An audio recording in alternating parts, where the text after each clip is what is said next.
नमस्कार, मैं ओम प्रकाश ढाल पीक इंस्टीट्यूट के इस चैनल में आपका स्वागत करता हूं।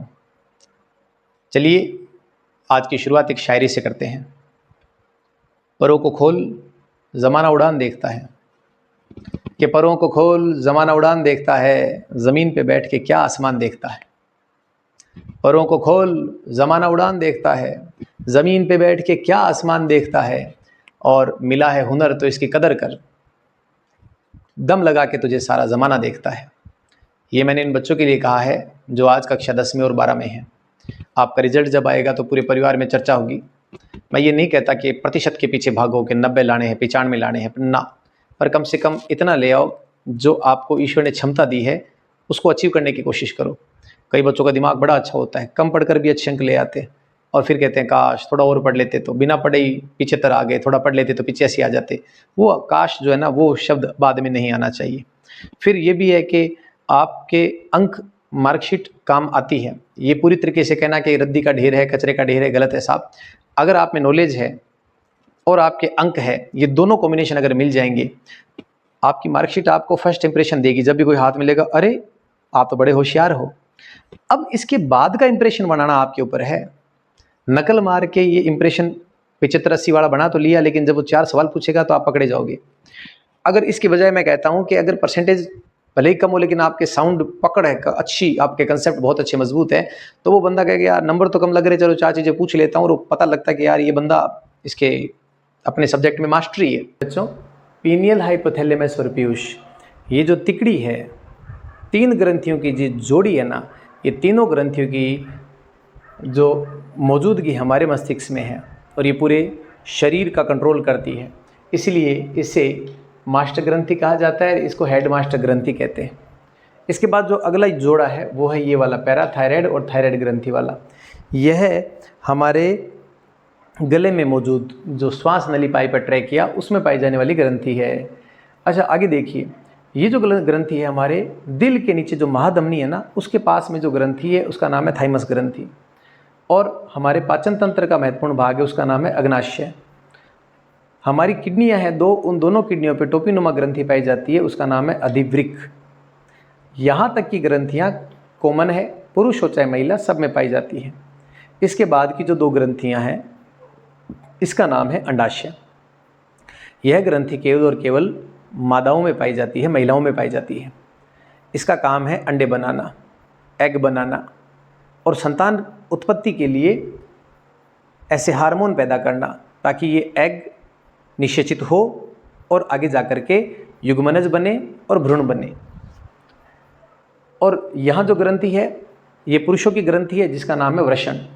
शरीर से बाहर एक छोटे पाउच में 2 छोटी गोलियाँ हैं और लिंग के नीचे लटकी रहती है। ये दोनों वृषण ग्रंथि कहलाती है। ये ऐसा हार्मोन रिलीज करती है जिसका नाम है टेस्टोस्टेरोन, और यह पुरुषों के पुरुषत्व वाला हार्मोन है। यानी शरीर पर दाढ़ी, मूछ, बाल, आवाज़ भारी और शुक्राणु बनाना, ये सारे काम इसके हैं। और अंडाशय का काम है स्तनों का विकास करना, संतान उत्पत्ति के लिए ओव्यूलेशन, अंडोत्सर्ग करवाना, निषेचन करवाना, 9 महीने तक गर्भाशय को तैयार करना, प्रसव करवाना और एक माँ बनने के लिए। देखो, माँ बनना वरदान है। विज्ञान ने बहुत चमत्कार कर लिए होंगे, लेकिन आज भी जन्म और मरण ये 2 चीज़ प्रकृति के हाथ में है। कितनी भी कोशिश कर लो तो भी हमने ऐसा माहौल तैयार नहीं कर पाए हैं जो कि एक माँ के गर्भ में प्राकृतिक रूप से होता है।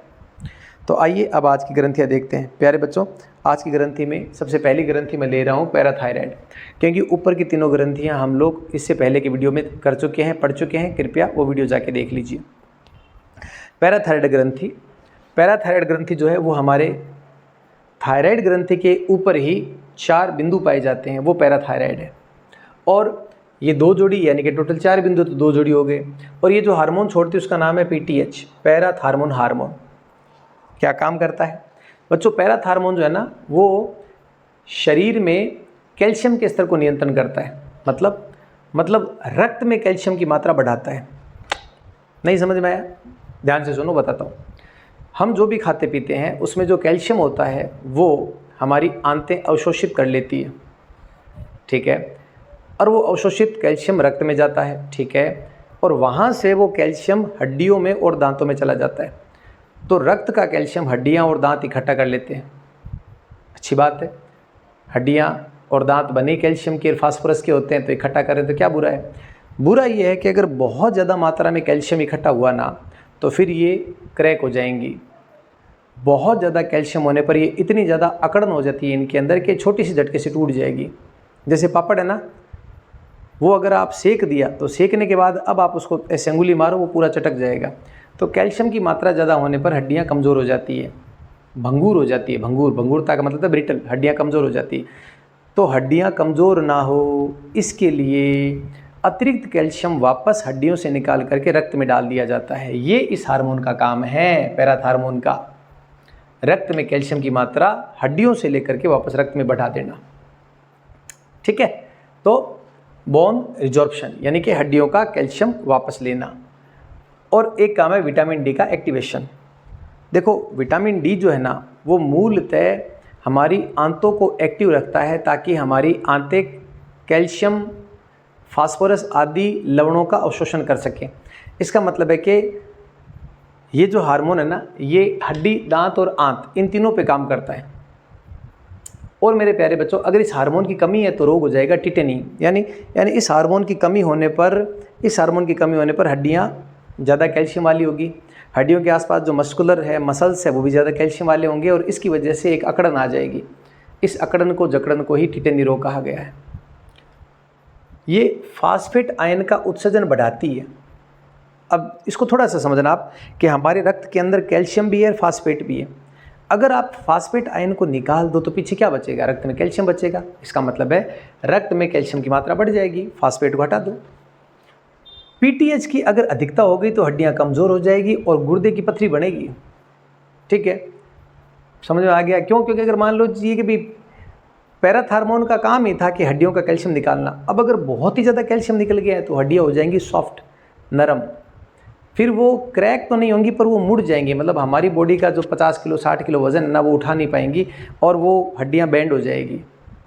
तो इसे कहा जाता है ओस्टियोमलेशिया, है ना, हड्डियों का नरम हो जाना, सॉफ्ट हो जाना।